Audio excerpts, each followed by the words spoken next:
Once again, I'm happy to welcome our esteemed subscribers and guests to the channel.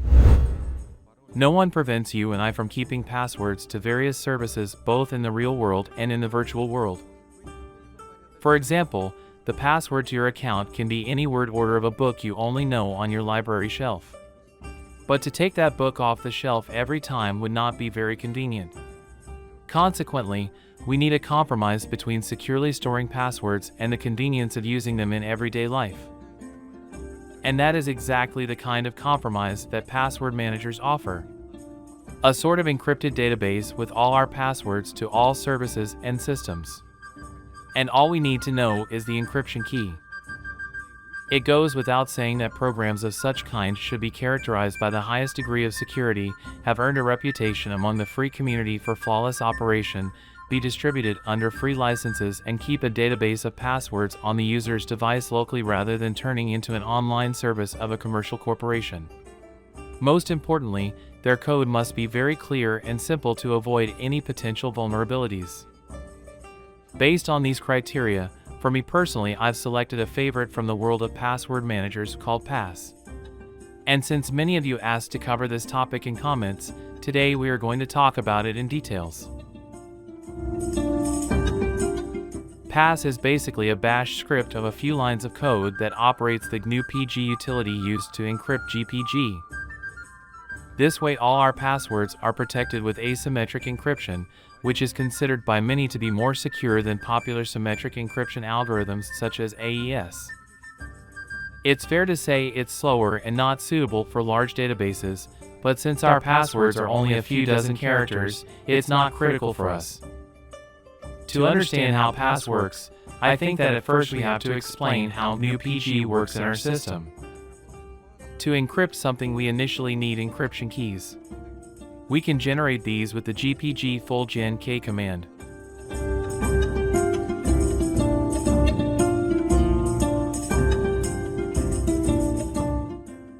Let's select the RSA key algorithm and set the maximum value of 4096 bits of information as the length of the key. As the lifetime of the key, we can specify indefinitely and confirm the specified parameters. To identify the keys, the system will ask us to enter the value of the name and mail.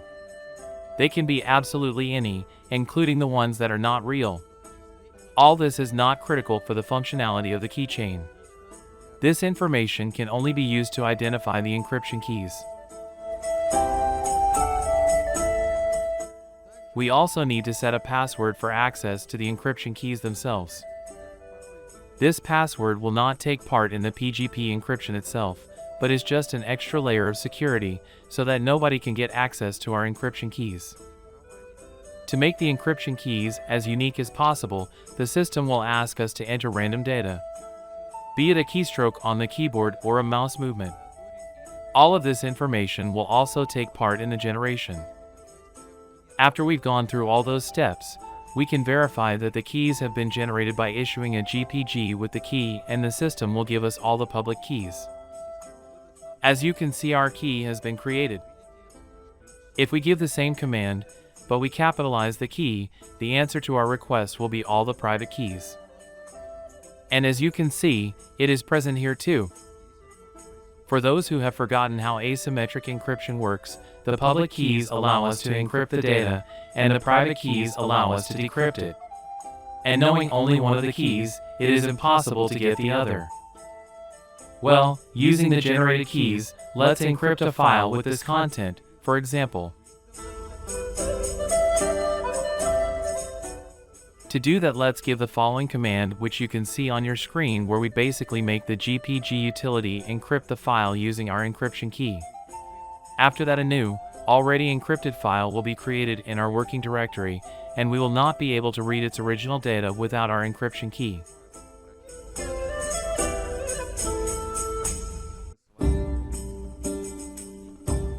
Original unencrypted file we can permanently delete from our computer and leave only the protected one. The decryption process is a bit similar, and you can see all the necessary queries on your screens. Also, during the decryption, GPG will ask us for a password to access the encryption keys we set when we generated them. Finally, at the end of the operation, our desired file is readable again.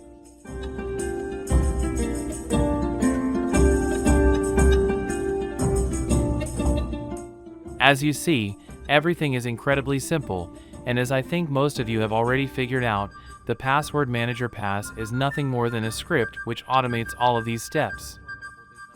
So how does it work in practice? To initialize GPG keys into our password manager, we just need to give our password manager an init command and specify the key ID we're going to use.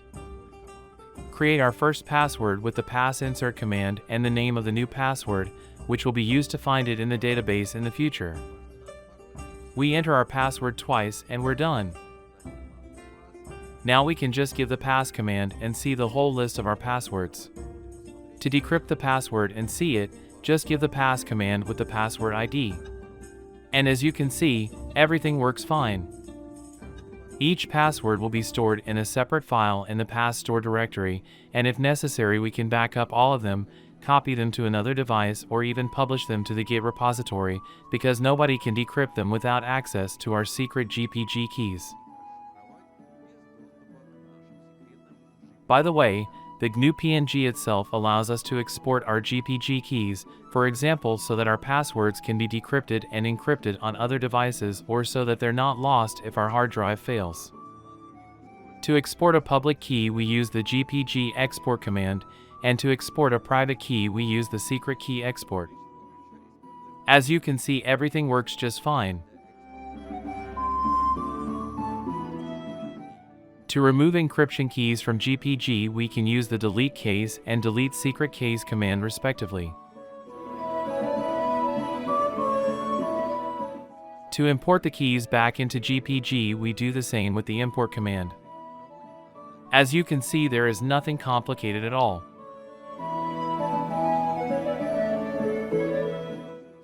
With the pass utility, we can store not only passwords but also logins or even comments. To create a password, we just need to give the key which will stand for multi-line or several lines, and we can include any information we need.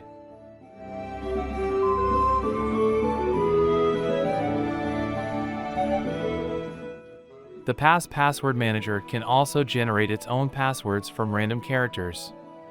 To do this, simply specify the generate key and the length of the password you want when creating the password. There are quite a few other applications and scripts based on Pass, verified examples of which can be found on the main project page. You can also find Pass integration with the dmenu utility here. There are also Pass versions with a graphical interface for those who are afraid to work with the terminal. There are proven plugins for Chrome and Firefox that can automatically fill in authorization fields for you on sites based on passwords in your database.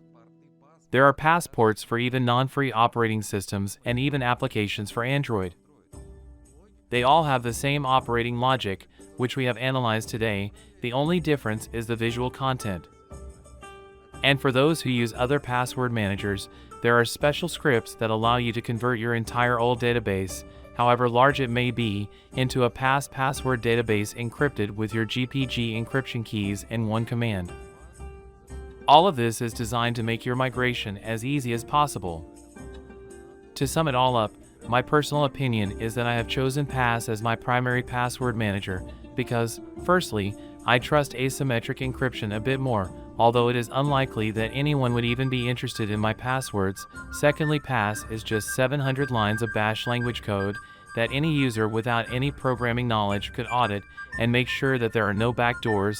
And thirdly, as you have seen in my videos, I like working in the terminal. I like minimalism in the system. All this makes it my favorite choice for password manager, and I hope it works for you too. That's all my friends for today, and thank you for watching this video till the end.